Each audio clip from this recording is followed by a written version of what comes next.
প্রিয় দর্শক, আসসালামু আলাইকুম। আমি আমার নিজ বসত বাড়িতে, আমার বাড়িটা 5 একরের উপরে। তো এই গ্রামের বাড়িতে আমি অর্গানিক ফলের বাগান করছি। বেসিক্যালি 12 মাসি থাই কাটিমনের বাগান করেছি। তো মাঝে মাঝে আমি আরও কিছু ফলের গাছ লাগিয়েছি, যেগুলো আমার শখের বা আমার খেতে ভালো লাগে, ফ্যামিলি নিয়ে খেতে পারি এরকম। তো দেখেন, একটা যেটা দেখাচ্ছি আপনাদেরকে, যে মাত্র 2 মাস হলো আমি এই সফেদা গাছটা লাগিয়েছি। একটু সফেদা গাছটা আপনাদেরকে দেখাই। এই যে দেখেন, সফেদা গাছটা আরও লম্বা ছিল, আমি প্রুনিং করে দিয়েছি, যে কারণের জন্য একটু ছোট লাগছে। তো এরই মধ্যে দেখেন, এই 2 মাসের মধ্যে কি পরিমাণ, এটা থাই 12 মাসি সফেদা, 2 মাসের মধ্যে দেখেন মোটামুটি ভালো কিন্তু ফল দেখা যাচ্ছে গাছে। এই যে এখনও ছোট ছোট মুকুল নিচ্ছে, আবার কিছু সাইজ এরকম হয়েছে, বড় হয়েছে, কিছু ছোট আবার ফুল আসছে। এই যে দেখেন, নিচেও কিন্তু সফেদা দেখা যাচ্ছে। তো আমাদের এই যে এপাশেও দেখেন, এই গাছটায় কিন্তু সফেদা এসেছে, এবং আরও আমি 3টে গাছ লাগিয়েছি, প্রতিটা গাছেই কিন্তু ফল এসেছে। বছর 2 মাস আগে লাগিয়েছি। আর আমার এই বাগানটা কিন্তু অর্গানিক বাগান। আমার ইচ্ছা একটা অর্গানিক প্রজেক্ট তৈরি করা, অর্গানিক ফলের বাগান তৈরি করা, 12 মাসিক কাটিমন আম বড় আকারে তৈরি করা। অন্তত আমার ইচ্ছা আছে 250 থেকে 300 আমি 12 মাসিক কাটিমন আম গাছ লাগাবো।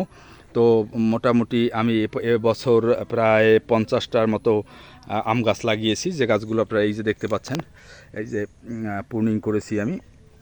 এই এই একটা এই একটা এভাবে করে সারা বাড়িতেই আমি গাছ লাগিয়েছি। আর একটা সবেদা গাছ দেখেন, এই সবেদা গাছটায় কিন্তু ফল এসে গেছে অলরেডি। এটার সাইজটা একটু ছোট এখন পর্যন্ত, কিন্তু এই যে দেখেন ফল আসছে, এই যে ফল আসছে, এবং এই যে ছোট ছোট ছোট ছোট আপনারা দেখতে পাচ্ছেন কিনা, এই যে মুকুল আসছে।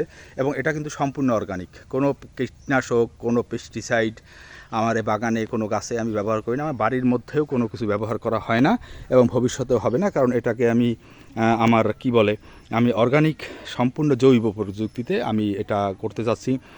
তো প্রথম অবস্থায় আমি শুরু করেছি, আশা করি হয়তো 2-1 বছর পর আপনাদেরকে আমার এই গাছের ফল খাওয়াতে পারবো, বা আপনারা খেতে পারবেন এখান থেকে অর্গানিক ফল। এবং আমি কোন প্রক্রিয়ায় কী চাষাবাদ করি তার বিস্তারিত কিন্তু আমি আপনাদের সাথে শেয়ার করব। আমি কি জৈব সার প্রয়োগ করি, কি বালাইনাশক, জৈব বালাইনাশক প্রয়োগ করি, আর সব কিছুই আমি আপনাদেরকে দেখাবো।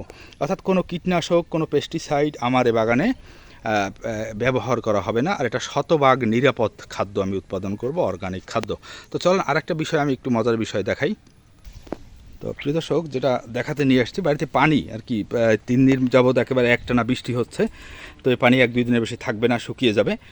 তো এই যে দেখেন, এই গাছটা আমি জাস্ট কিনে আমি 2 সপ্তাহ হয়েছে লাগিয়েছি। এটা 12 মাসি লাল যে কাঁঠাল, 12 মাসি লাল কাঁঠাল।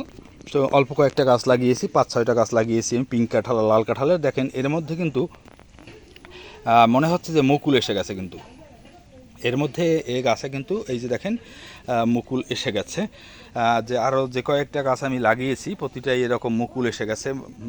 তো এটা ছোট গাছ দেখেন, একেবারে ছোট গাছ, কত 3 ফিটের মতো হবে গাছটা। এর ফল এবছর রাখা যাবে না, এগুলো এসেছে আপনাদের দেখালাম। এবং আমার টোটালি বাগানটাই কিন্তু অর্গানিক বাগান।